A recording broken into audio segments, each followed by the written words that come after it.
Now, this is rather surprising because the phrase end times is actually not in the Bible. I looked at like 7 Bible translations, including the King James. It's nowhere to be found.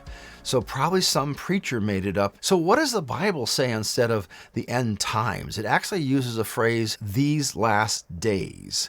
And the first time it shows up is actually in Isaiah, the 2nd chapter.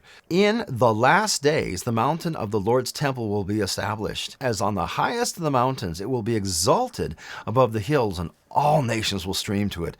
Many people will come and say, come, let us go up to the mountain of the Lord, to the house of the God of Jacob. He will teach us his way so that we may walk in his paths.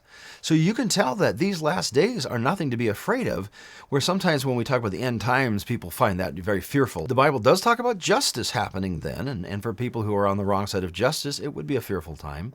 But for God's people and people who desire to follow in God's ways is a time of great gladness when God calls all nations to himself. Now then, the question is, how is it used in the New Testament? Because that's often where people go. So I want to go to the book of Hebrews. In the past, God spoke to our ancestors through the prophets at many times and in various ways. But in these last days, he has spoken to us by his Son. This is interesting because it appears that the writer of Hebrews thinks we're already in these last days.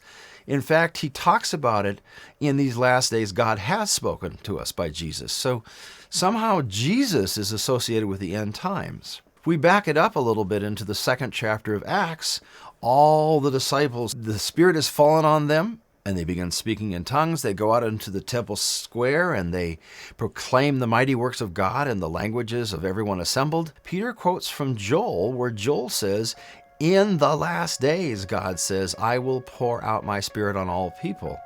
And he's explaining what had happened to them. So once again, he's saying, like the writer of the Hebrews, these last days are now.